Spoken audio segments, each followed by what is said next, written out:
Hello, Oilers fans. Austin here with the pregame report between the Edmonton Oilers and the New York Rangers. My apologies for not having a day after discussion video up yesterday. As you can probably tell, I'm pretty stuffed up. My throat's a little scratchy right now. I am dealing with a bit of a cold. However, that is not going to stop me from being able to get these pregame reports and postgame reactions up. I just wasn't able to speak for about 30 straight minutes yesterday. I tried doing a couple recordings, but they just didn't sound good, so I ended up scrapping it. I hope you all understand. Now, in the pregame report today, the Oilers, they just kind of seem like they're stuck in second gear all season long. Just when you think they're starting to find their rhythm and their groove, they take a little bit of a step back. And now they're dealing with some major injuries. Zach Hyman, Viktor Arvidsson, Darnell Nurse. They have some pretty big key pieces that have been missing in recent days. Now, Darnell Nurse, as of the recording of this video, he may play tonight against the Rangers. It is not confirmed, so make sure that you are following mainstream Edmonton media. They will be able to confirm the lineup much later than this video goes up, probably, because the Oilers do not play until 8 p.m. Mountain. Their morning skate likely isn't until like 11 a.m., 10, 11 a.m. I'm not sure when they usually do them. But yeah, as I was saying, the Oilers, it's like they start to get going and they start to feel good about their game, and then they have absolute stinkers like the game against the Minnesota Wild, which was a scheduled loss. I think we all knew deep down that the Oilers were not beating the Minnesota Wild the other night. It would have been nice if they could have defeated the Wild, but I didn't have a whole lot of hope for it. And now I was mad because I predicted a 5-2 Wild win, and it ended up being 5-3 because Jeff Skinner got a late goal. Now, that is a positive. Maybe, even though the Oilers lost, maybe that means Jeff Skinner can start to find more consistency in his game as well. He scored his fourth goal of the season, and that actually puts him third on the team in goal scoring, tied for third with Corey Perry. That's how bad goal scoring has been for the Edmonton Oilers this season. Draisaitl has 15 goals, McDavid has 9, and then Skinner and Perry each have 4. Well, I guess Bouchard has 5. So I guess I should have talked about the forwards. They are tied for third among forwards. The Oilers have absolutely zero depth right now, and this is absolutely killing them this season. Not to mention their special teams have been horrific, but we're going to break down everything. We're going to break down the lineups and, of course, the pregame stats and facts. So if you end up enjoying this pregame report, make sure to hit that like button. And if you really like it, make sure to subscribe to the channel if you are not yet subscribed. Your support goes a long way, and I truly appreciate all of it. The Oilers, I really hope, get a big win tonight because they're going to be off for 5 straight after this game. Whatever they have left in the tank, whatever they can muster up, I hope they give the Rangers absolute fits and, make the Rangers maybe rethink their cup contending status. The Rangers recently did lose to the Calgary Flames. They were actually shut out by the Calgary Flames. So let's hope that the Oilers can have a similar performance and prevent that Rangers offense from being able to get going. Sorry, they weren't shut out by the Flames. The Flames beat them 3-2. I don't know why I thought they were shut out. The Flames recently did shut someone out, though, but the Flames outshot the Rangers 49-29. Apologies for that. Okay, so projected lineup for the Oilers. Now, this is what their lineup was the other night. I don't know if this is going to be the same. Like I said, I don't know if Hyman or Arvidsson are going to be back in. I'm assuming for the forward group, those two are not going to be back. However, Nurse could be back. Top line, Podkolzin with McDavid and Draisaitl. This is a line that has been playing pretty well. Podkolzin, again, he's stuck on 0 goals on the season. You'd like to see him pot one finally. Just he's been snake bitten. He puts in the work. He goes to the dirty areas. He gets to the right spots on the ice. He just doesn't seem to have an ability to get a puck towards the goal or a puck into the goal. So for Podkolzin, if he continues to get gifted these minutes with McDavid and Draisaitl, he's got to make them count because he will lose that spot on that top line sooner rather than later. Second line, Jeff Skinner with Nugent Hopkins and Kasperi Kapanen. Kapanen the other night, he had 4 hits and 1 shot, I believe. He played fine. I really didn't notice him a whole lot. Nugent Hopkins has had an incredibly quiet season, especially at 5-on-5 and power play. Nugent Hopkins is kind of a black hole this season. Every time the puck touches his stick, the Oilers lose possession. He loses every board battle. And defensively, Nugent Hopkins has not been very good this year either. So hopefully he's able to get going. Hopefully Jeff Skinner is able to build off of his game by scoring his 4th goal of the season the other night. And hopefully we can start to see a bit more consistency from him as well. Third line with Janmark, Henrique, and Brown. Again, this is a line that they go out, they give you quality minutes. They don't produce a lot of offense, though. They have that, like, 1 out of every 10 games, they'll just explode for offense, and then they go quiet for another 10. So they're in the middle of a quiet 10-game streak at the moment. Drake Caggiula with Derek Ryan and Corey Perry. I like the way Caggiula played the other night. Corey Perry, of course, has had a terrific season. Perry has 4 goals on the year, 6 points in 21 games, and in very limited ice time. Corey Perry plays like 10.5 minutes a night.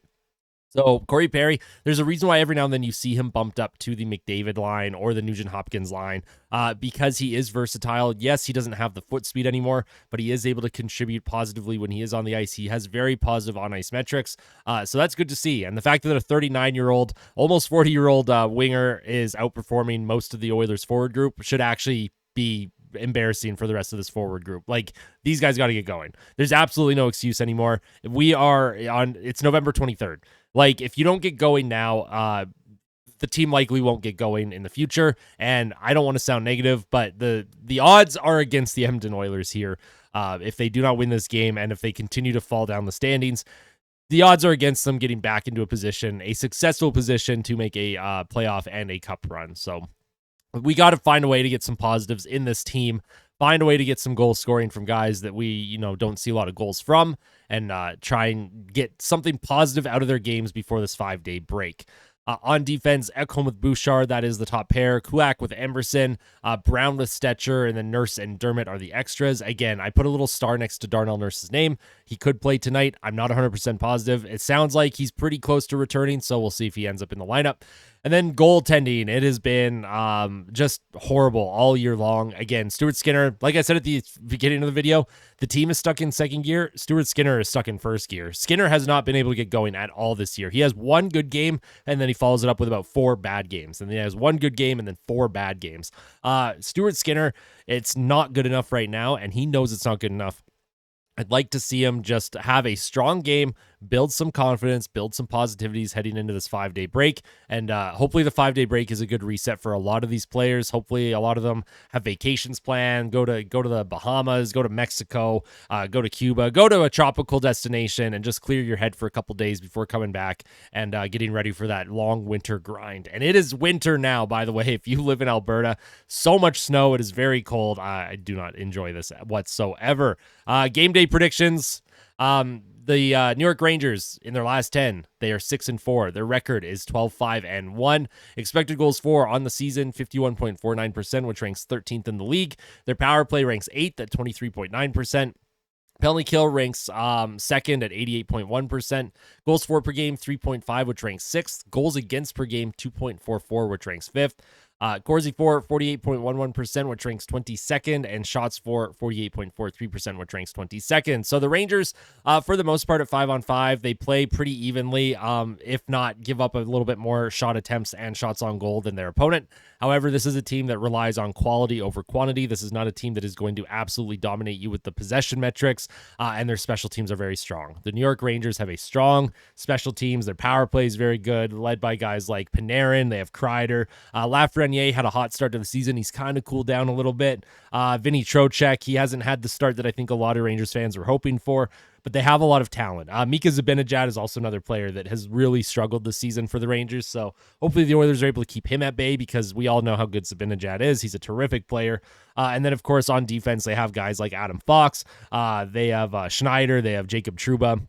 This is not an easy team to play against. And then in goal, they have Jonathan Quick and Igor Shesterkin. Jonathan Quick this year in 5 games, he's 4-0-0 with a .970 save percentage and a .91 goals against. I'm just going to show you what that looks like. I'm actually shocked at this stat right here. .970 save percentage, .91, 0.91 goals against. That is crazy to me. I don't know who gets the start. I don't know if they give it to Shesterkin or Quick, but it doesn't matter. The Rangers have unbelievable goaltending.